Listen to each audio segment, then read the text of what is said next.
സിനിമയിൽ എല്ലാ തലങ്ങളിലും തുല്യത വേണമെന്ന ആവശ്യം ശക്തമായ കാലമാണിത്.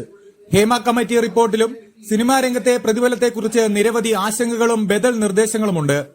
എന്തായാലും എന്തെല്ലാം തുല്യത കൊണ്ടുവന്നാലും പ്രതിഫലത്തിന്റെ കാര്യത്തിൽ ഒരു നയം നടപ്പാക്കുക എന്നത് അസാധ്യമാണെന്ന അഭിപ്രായം ഈ വാദം ഉന്നയിക്കുന്നവരിൽ പോലുമുണ്ട്. സിനിമയിൽ നായകന് ലഭിക്കുന്ന അതേ പ്രതിഫലം നായികയ്ക്കും വില്ലനും ലഭിക്കണമെന്ന് പറഞ്ഞാൽ പിന്നെ സിനിമാ വ്യവസായം തന്നെ പൂട്ടിപ്പോകുന്ന അവസ്ഥ വരും. മലയാളത്തിൽ തന്നെ കോടികൾ പ്രതിഫലമായി വാങ്ങുന്നവരാണ് പ്രധാന താരങ്ങളെല്ലാം. ഈ വിവാദങ്ങളുമായി ബന്ധപ്പെട്ട് നടൻ പൃഥ്വിരാജിനോട് ചോദ്യങ്ങൾ ഉന്നയിച്ചപ്പോൾ നൽകിയ മറുപടി പ്രസക്തമാണ്. താൻ ബോളിവുഡ് താരം ഐശ്വര്യ റായിക്കൊപ്പം അഭിനയിച്ചപ്പോൾ പ്രതിഫലം കൂടുതൽ ആർക്കായിരുന്നെന്നും മലയാളത്തിലേക്ക് വന്നാൽ മഞ്ജു വാര്യരും ഒരു പുതുമുഖ നായകനും ഒന്നിച്ചഭിനയിക്കുന്ന സിനിമയിൽ ആർക്കായിരിക്കും കൂടുതൽ പ്രതിഫലം ലഭിക്കുക എന്നെല്ലാം പൃഥ്വിരാജ് തുറന്നു പറഞ്ഞിരിക്കുകയാണ്. പൃഥ്വിരാജിന്റെ വാക്കുകൾ കേൾക്കാം. ചോദിക്കുന്ന ഇൻഡസ്ട്രിയെ കുറിച്ചാണ്. പ്രൈമറിലി ഇത് ഞാൻ പ്രൊമോഷൻ സമയത്തും പറഞ്ഞൊരു കാര്യമാണ്. പ്രൈമറിലി നമ്മൾ മനസ്സിലാക്കേണ്ടത് ഒരു വ്യൂയിങ് ബിഹേവിയറിൽ ഒരു ചേഞ്ച് വന്നിട്ടുണ്ട് അല്ലേ. ഇന്നിപ്പോൾ നമ്മളൊരു സിനിമ റിലീസ് ചെയ്തിട്ട് അതൊരു നല്ല സിനിമയാണ് എന്ന് തിയേറ്ററിൽ പോയി കണ്ട ആൾക്കാരിലൂടെ മറ്റാൾക്കാരെ അറിഞ്ഞ് ആ സിനിമയ്ക്ക് പ്രേക്ഷകർ എത്തിക്കോളും എന്ന് വിചാരിക്കാനുള്ളൊരു ലിബർട്ടി ഇന്ന് നമുക്കില്ല എന്നാണ് എനിക്ക് തോന്നുന്നത്. കാരണം സ്വാഭാവികമായിട്ടും ആൾക്കാർ they have other options and they know eventually ഇതൊരു സ്ട്രീമിംഗ് സർവീസിലും അത് കഴിഞ്ഞാൽ ഒരു സാറ്റലൈറ്റ് ചാനലിൽ ഈ സിനിമ വരും.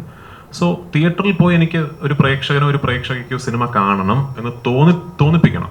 ആ ബാധ്യത ആക്ച്വലി ഫിലിം മേക്കേഴ്സിൻ്റെ തന്നെയാണ്. And I think that strongly associated with budget. അതിനൊരു വലിയ സിനിമ തന്നെ ആയിക്കൊള്ളുന്നില്ല. ഈവൻ പ്രൊമോഷൻസ് പോലും ഐ അഗ്രി, ഈ സിനിമയുടെ പ്രൊമോഷൻസ് ആർ എക്സ്പെൻസീവ്. പൈസ കൂടുതൽ മുടക്കിയാൽ ബെറ്റർ പ്രൊമോഷൻസ് ആയിക്കൊള്ളുന്നില്ല. I think it should be smartly promoted. നല്ല ഉദാഹരണമാണ് ജോ ആൻഡ് ജോ എന്ന് പറഞ്ഞ സിനിമ. എനിക്കത് കൃത്യമായിട്ട് അതിന്റെ പിന്നിലത്തെ കഥ അറിയാവുന്നത് അതിന്റെ നിർമ്മാതാക്കളിൽ ഒരാൾ എൻ്റെ മാനേജറായ മിസ്റ്റർ ഹാരിസ് ദേശമാണ്. അപ്പോൾ അവർ വളരെ സ്മാർട്ടായിട്ടാണ് ആ സിനിമ മൗണ്ട് ചെയ്തതും ആ സിനിമ റിലീസ് ചെയ്തതും. And that film did really well. അപ്പോൾ വലിയ സിനിമകൾ മാത്രം എന്നുള്ളതില്ല. ബട്ട് യെസ്, ഇനി മുതൽ സിനിമകൾ തിയേറ്ററിൽ റിലീസ് ചെയ്യുമ്പോൾ പ്രേക്ഷകനെ കൊണ്ട് എനിക്ക് സിനിമ തിയേറ്ററിൽ പോയി കാണണമെന്ന് തോന്നിപ്പിക്കേണ്ടത് ഫിലിം മേക്കേഴ്സിന്റെ റെസ്പോൺസിബിലിറ്റി ആണെന്നാണ് എനിക്ക് തോന്നുന്നത്. എനിക്കൊന്നും ഇത് ആദ്യമായിട്ടല്ല അല്ലേ ഇത് വരുന്നത്. ഇനി വർഷങ്ങൾക്ക് മുമ്പും ഇടയ്ക്കിടയ്ക്ക് ഇങ്ങനെ വരാറുണ്ട് താരങ്ങൾ പ്രതിഫലം കുറയ്ക്കണം എന്നുള്ളത്. ആ ചോദ്യത്തിന്റെ പിന്നിലെ വികാരം എനിക്ക് മനസ്സിലാവുന്നു. എൻ്റെ മറുചോദ്യം ഇതേ ഉള്ളൂ. അതായത് ഇപ്പോൾ ഒരു താരത്തിന്റെ ശമ്പളം എന്താണ് അല്ലെങ്കിൽ എത്ര ആകണം എന്നുള്ളത് നിശ്ചയിക്കാനുള്ള പെറഗേറ്റീവ് ആ നടന്റെയോ നടിയുടെയോ ആണ്. ആ നടനെയോ നടിയോ വെച്ചൊരു സിനിമ എടുക്കണോ എന്ന് നിശ്ചയിക്കാനുള്ള പെറഗേറ്റീവ് നിർമ്മാതാവിൻ്റെയുമാണ് അല്ലേ. അപ്പോൾ ഇന്ന നടൻ ചോദിക്കുന്ന ശമ്പളം ഞാൻ എടുക്കാൻ ഉദ്ദേശിക്കുന്ന സിനിമയ്ക്ക് ഫീസിബിൾ അല്ല എന്നൊരു നിർമ്മാതാവിന് തോന്നുകയാണെങ്കിൽ ആ നടനെ വെച്ച് ചെയ്യരുത്. അതാണ് അതിൻ്റെ സ്റ്റെപ്പ് നമ്പർ 1. പിന്നെ of course I am a believer that സിനിമയിൽ മെയിൻ ആക്ടേഴ്സ്, കാരണം അതൊരു വലിയ ഇൻവെസ്റ്റ്മെന്റ് ആണ് മെയിൻ ആക്ടറിന്റെ ശമ്പളം എന്ന് പറയുന്നത്, സ്റ്റേക്ക് ഹോൾഡേഴ്സ് ആയിരിക്കുന്നതാണ് എപ്പോഴും നല്ലത് എന്നെനിക്ക് തോന്നിയിട്ടുണ്ട്. വ്യക്തമായിട്ട് പറയുകയാണെങ്കിൽ സിനിമ പരാജയപ്പെട്ടാൽ നമുക്ക് കുറച്ച് പൈസ കിട്ടുള്ളൂ, സിനിമ വിജയിക്കുകയാണെങ്കിൽ കൂടുതൽ പൈസ കിട്ടും എന്ന രീതിയിൽ ഒരു സ്റ്റേക്ക് ഹോൾഡറായിട്ട് സിനിമകൾ ചെയ്യുന്നതാണ് നല്ലതെന്ന് എനിക്ക് തോന്നിയിട്ടുണ്ട്.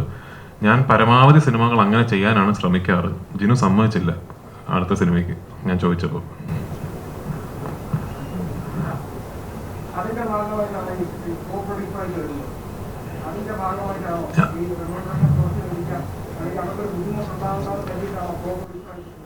അല്ല, ഇതൊക്കെ ഞങ്ങൾ തന്നെ പ്രൊഡ്യൂസ് ചെയ്ത സിനിമയാണ്. ഞാനൊരു കോ പ്രൊഡക്ഷൻ ആയിട്ടല്ല. ഞാൻ സാധാരണ പ്രൊഡ്യൂസേഴ്സിനോട് ഞാൻ പറയാറുള്ളത് സിനിമയുടെ പ്രോഫിറ്റിന്റെ അല്ലെങ്കിൽ ബിസിനസിന്റെ ഒരു പെർസെൻറ്റേജ്. അപ്പോൾ എന്താ വെച്ചാൽ നമ്മൾ അങ്ങനെ ഒരു സിനിമ ചെയ്യുമ്പോൾ നമ്മുടെ ശമ്പളം ഷൂട്ടിംഗ് സമയത്ത് ഒരു നിർമ്മാതാവ് തരേണ്ട ഒരു ബാധ്യതയൊന്നും നിർമ്മാതാവിനില്ല.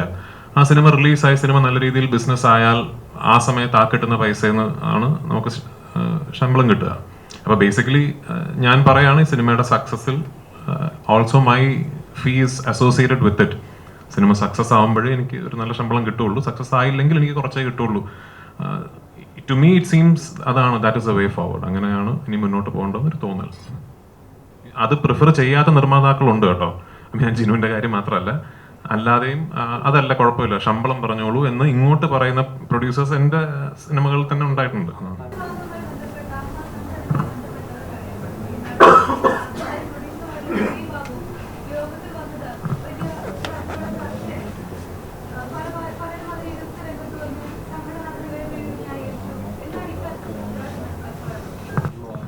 ഞാൻ ഞാനും ആ യോഗത്തിൽ പോയിട്ടില്ല. അത് വിജയ അവിടെ പോകാൻ പാടുണ്ടോ ഇല്ലയെന്നൊന്നും അഭിപ്രായം പറയാൻ I don't have the prerogative within me. അതിൻ്റെ ഒരു ശരി തെറ്റുകളെ പറ്റി സംസാരിക്കാൻ ആധികാരികമായിട്ട് എനിക്ക് സംഘടനയുടെ പ്രവർത്തന രീതികളെ കുറിച്ചോ അല്ലാതെ എനിക്ക് അറിവില്ല. So I let that question pass.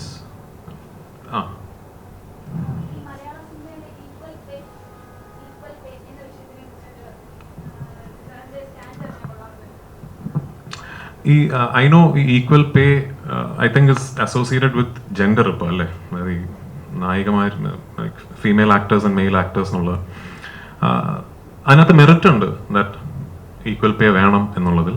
But also നമ്മൾ മനസ്സിലാക്കേണ്ടത് ഇപ്പം ഞാൻ രാവണൻ എന്ന് പറഞ്ഞ സിനിമയിൽ അഭിനയിക്കുമ്പോൾ ഐശ്വര്യ റായ്ക്കും എനിക്കും ഈക്വൽ പേ അല്ല.